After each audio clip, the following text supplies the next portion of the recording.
May 1995, Los Angeles.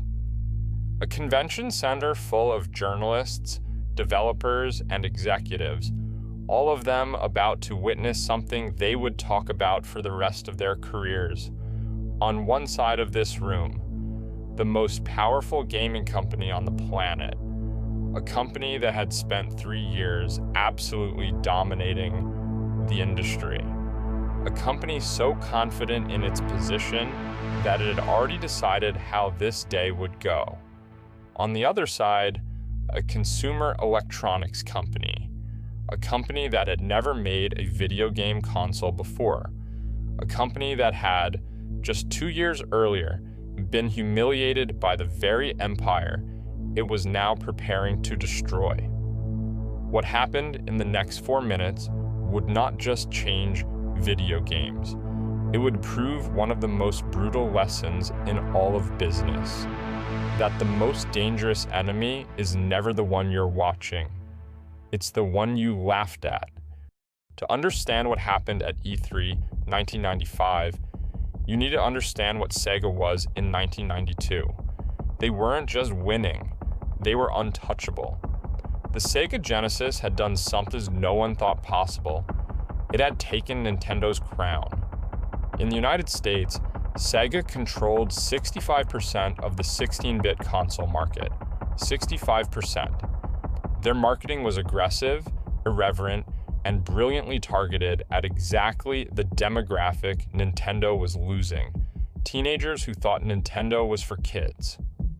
Genesis does what Nintendo. It wasn't just a slogan, it was a declaration of war, and Sega was winning that war. Tom Kalinske, Sega of America's CEO, was brilliant, strategic, respected. Under his leadership, Sega had become the most exciting company in gaming, and in the boardrooms of Sega's Japanese headquarters, Sega of Japan, there was a belief, deep and unquestioned, that this dominance was permanent. That was their first mistake. Believing that dominance is ever permanent. Here's something Sega never fully reckoned with. Sony didn't enter the gaming market out of ambition, they entered it out of humiliation. In 1988, Nintendo had approached Sony with a proposal. They wanted Sony to develop a CD-ROM add-on for the Super Nintendo, a device that would play a new format called the PlayStation. Sony agreed. They spent years developing it. And then, at the Consumer Electronics Show in 1991, Nintendo stood on stage and announced a completely different partnership with Philips. Sony's CEO learned about it from the news, not from a phone call, not from a meeting, from the news. Ken Kutaragi, a Sony engineer who had quietly been obsessed with gaming for years, used that humiliation as fuel. He convinced Sony's leadership to build their own console from scratch. The betrayal that Nintendo committed didn't just hurt Sony's pride, it created the most formidable competitor the gaming industry had ever seen. Sega had no idea this history existed, and they paid for that ignorance. By 1993, the 16-bit era was ending. Everyone in the industry knew the next generation of consoles was coming. The question wasn't whether there would be a new Battlefield. The question was who would own it. Sega had a plan.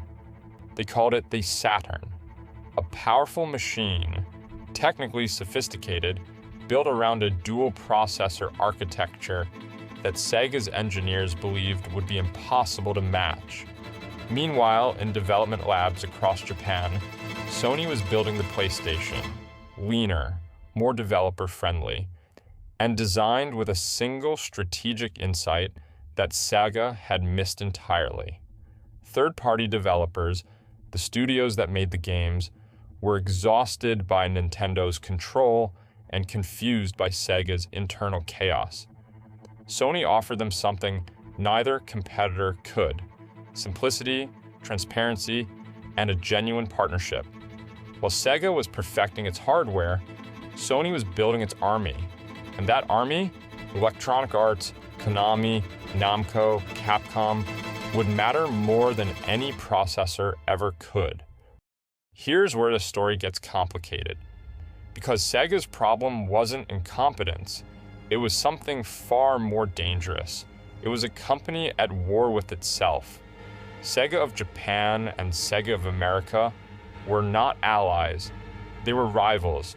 Tom Kalinske would propose a strategy, Tokyo would reject it, or ignore it, or deliberately undermine it. When Kalinske pushed to price the Saturn aggressively to beat Sony before Sony could establish itself, Tokyo refused. When he argued for a stronger relationship with American developers, Tokyo dismissed the concern. When he tried to position the Saturn for a broad consumer launch, Tokyo overruled him in favor of a strategy designed for the Japanese market. This wasn't just bureaucratic friction. This was a company making decisions for a global war using intelligence gathered from only one country.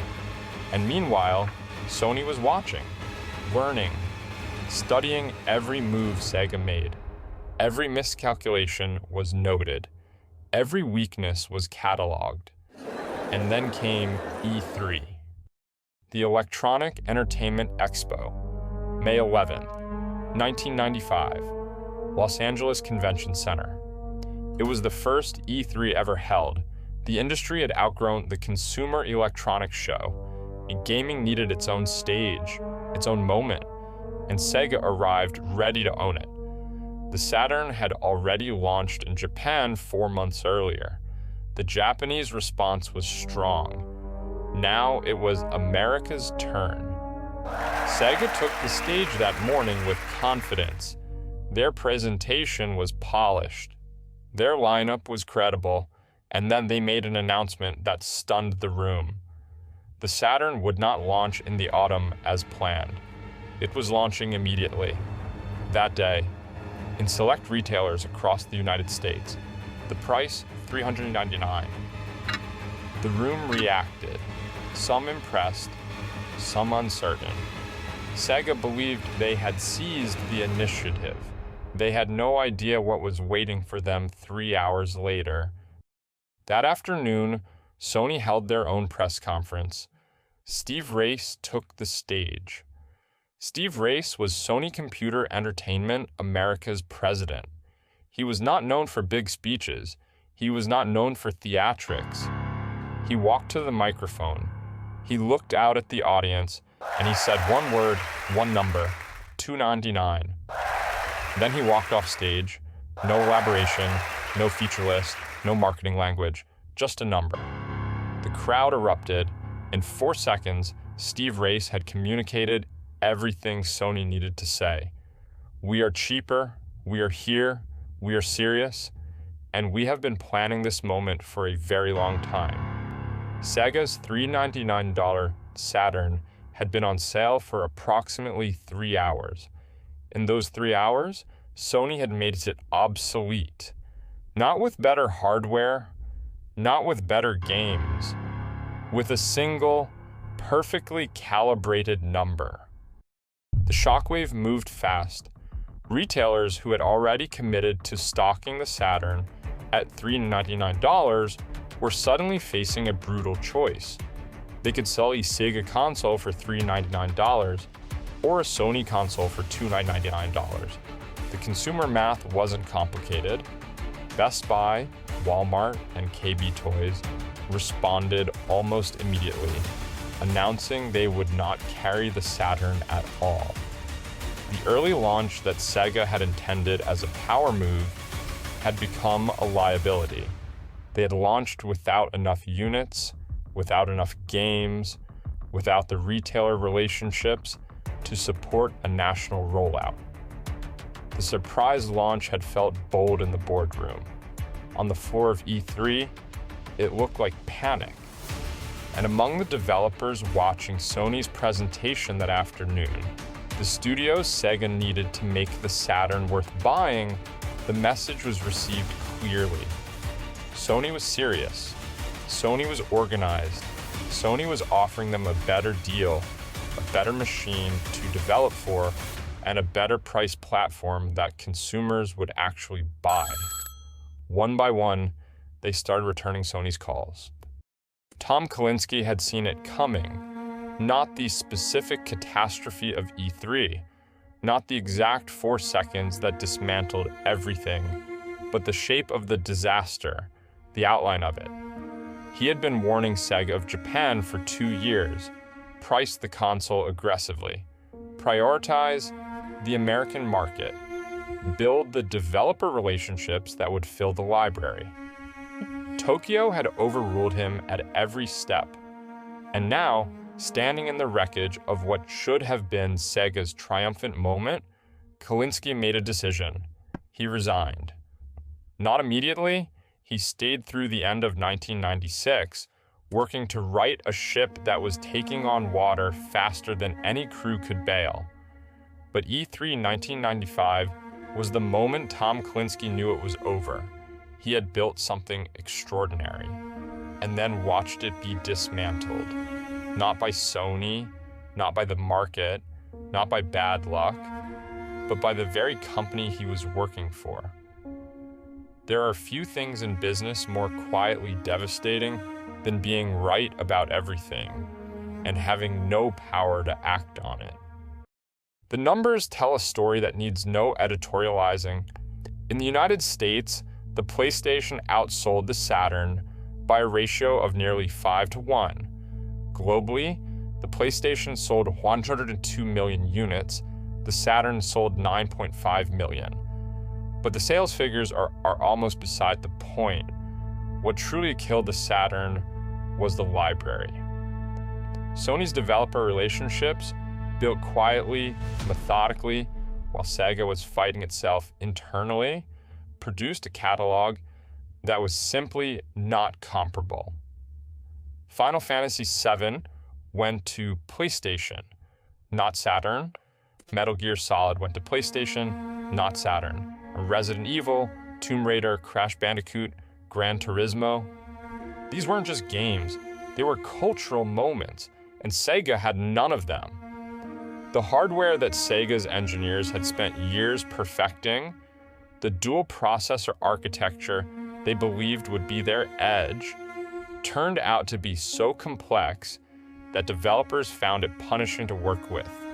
Technical superiority on paper, commercial disaster in practice. By 1998, Sega had discontinued the Saturn in North America. The empire that had held 65% of the market 6 years earlier was now fighting for its survival. Sega had one card left to play.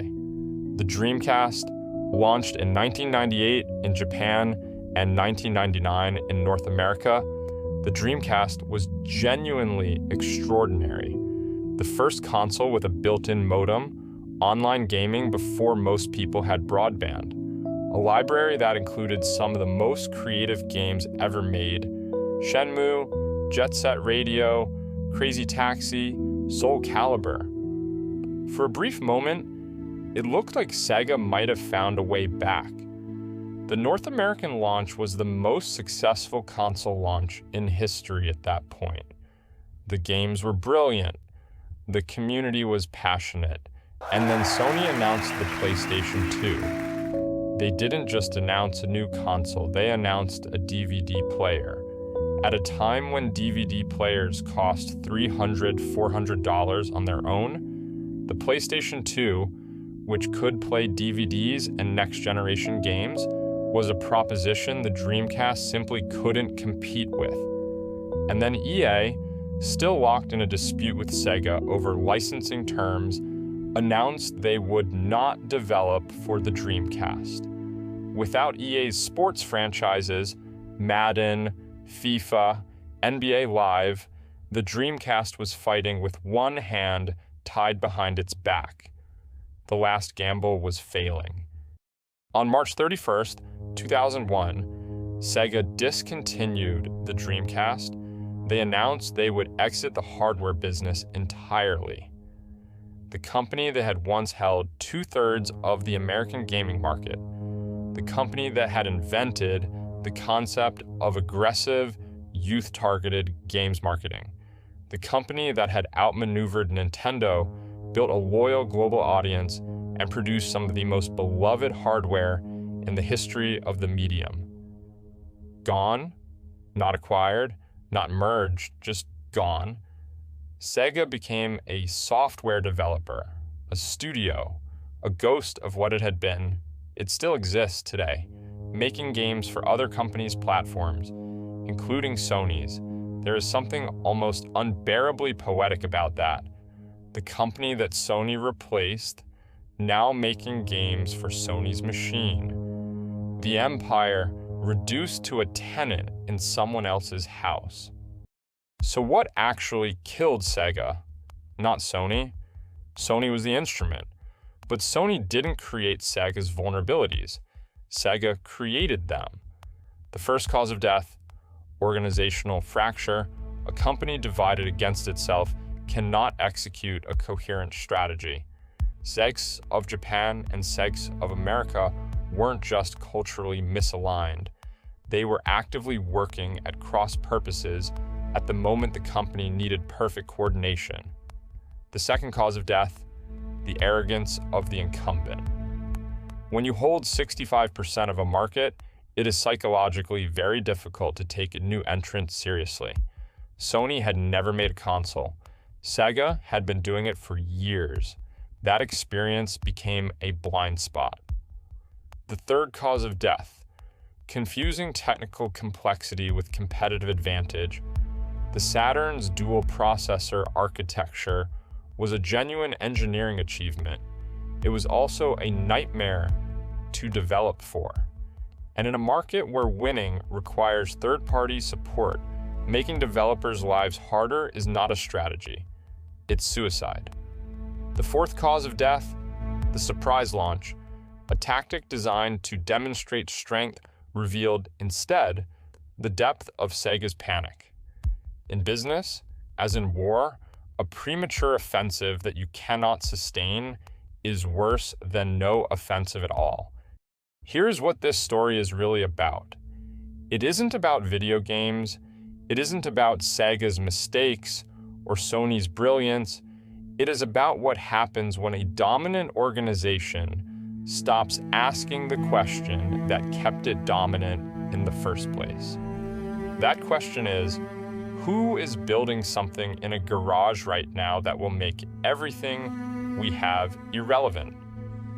Sega asked that question about Nintendo and won. Then they stopped asking it.